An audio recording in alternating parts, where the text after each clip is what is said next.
E aí, pessoal, vamos continuar aqui. Precisei dar uma pausa rapidinho, tá bom? Para resolver algumas coisas aqui, mas já estamos de volta, beleza? Vamos continuar de onde paramos, que foi no nosso primeiro quesito, né? Deixa eu compartilhar a tela aqui com vocês. Temos aí alguns minutos de aula, acredito ser tempo suficiente para que nós possamos responder a essa primeira parte aí, tá bom? Então, a gente já leu, a pergunta aí central é: o que é que nós podemos supor disso, né? A gente pode supor, pessoal, que nós brasileiros exploramos muito o povo africano, né? Claro que sob influência dos portugueses, que tiveram grande influência aqui no território brasileiro, mas ainda assim não justifica o fato dessa tamanha exploração africana, dos continentes africanos, né? Então, como vocês podem ver aqui também no livro, ele sugere essa resposta aqui, ó. Os brasileiros, né, o Brasil, através dos portugueses, passou a escravizar muitos habitantes do continente africano. Isso corroborou para uma mentalidade de se estudar o passado, que ainda é muito presente na história recente do Brasil. Ok? Pronto. Aí temos agora o segundo. Leia o trecho a seguir. Começamos agora a ter a noção do que devemos ao escravo como criador e civilizador do Brasil. Tá? A partir de seus estudos interpretativos de língua portuguesa e das aulas de história, o que podemos entender desse trecho e a construção da sociedade no Brasil, na sociedade brasileira. Tá?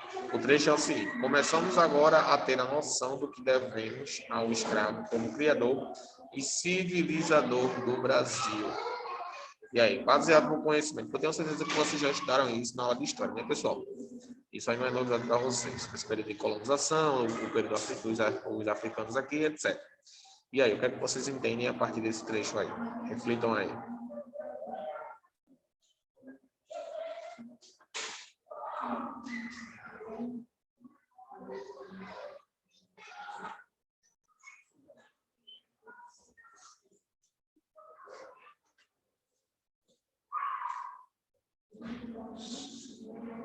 Pronto. A gente entende aí, pessoal, com esse trecho, que os africanos, em partes, eles tiveram grande, podemos dizer assim, contribuição para o desenvolvimento dos povos brasileiros. Por quê? Somos descendentes indígenas, né? Supõe-se que, em média, milhões de africanos desembarcaram nos portos portugueses, tá? O que faz com que nós tenhamos etnias indígenas africanas, né? Temos aí origem africana. Então, essa miscigenação, ela se deu através dos indígenas, né, dos africanos que desembarcaram aqui no Brasil, e houve aí a miscigenação através dos indígenas, tá bom? Muito bem. Estima-se que aproximadamente milhões de africanos desembarcaram nos portos brasileiros. Terceiro, na segunda resposta da entrevista, há uma citação do governador de Minas, justificando, por meio de uma carta, o comércio de escravizados. O que podemos inferir de tal escrita? Ou seja, o governador aí, ele tenta justificar, né, o comércio de escravos, né? A gente sabe que em nenhum momento isso poderia ser justificado, mas justificado. Aí a pergunta que ele faz aqui é o seguinte: o que podemos inferir de tal da escrita, né? O que podemos inferir de tal da escrita? Vamos procurar aqui a resposta dele.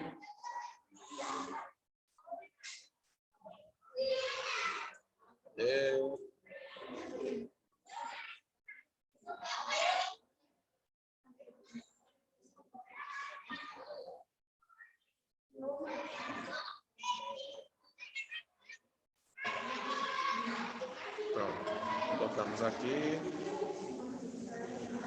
Muito bem. E aí, aí no livro de vocês tem um texto, o que é que vocês conseguem inferir dessa carta?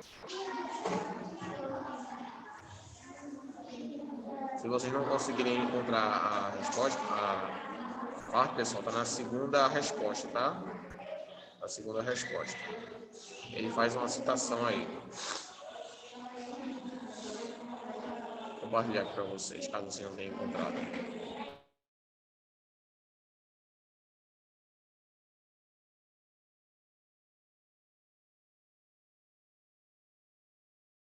Pronto.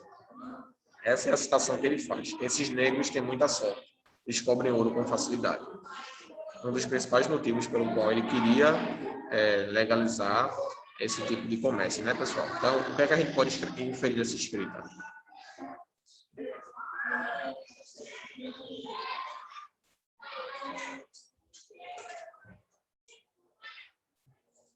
Bem, pessoal, o que a gente pode inferir é que era de grande interesse no comércio, né, mineiro, ali, e que era um tipo de exploração, né? O único motivo de legalizar esse tipo de comércio era pela habilidade dos africanos de encontrar de minério, né, ouro, e conseguir encontrar ouro fácil, devido às habilidades que eles já tinham desenvolvido antes, tá bom? Então, é o motivo do governador ele querer legalizar esse tipo de comércio, tá bom? Agora, o quarto. A história da humanidade está relacionada diretamente com a história da África. Com base nos seus conhecimentos aprendidos até aqui, realize uma pesquisa sobre algumas contribuições que as civilizações africanas deram para a história. Nesse caso aí, pessoal, vocês vão realizar uma breve pesquisa, tá bom? Vocês vão ter tempo para fazer isso, de algumas contribuições que as civilizações africanas deram para a história, tá bom? Ou seja, quais foram as contribuições dos africanos para a história do mundo, tá bom? De que forma eles contribuíram para o desenvolvimento humano. Vocês vão fazer uma breve pesquisa, tá bom? E vocês vão colocar aí quais foram as principais contribuições dos indígenas, dos africanos para com o mundo, tá bom? Aí temos aí o quinto. O quinto diz o seguinte: a história da África foi marcada pela existência de grandes impérios e reinos. Estabeleça a diferença entre esses termos, impérios e reinos, pessoal. Qual é a diferença aí? Império e reino. O que é que vocês acham aí?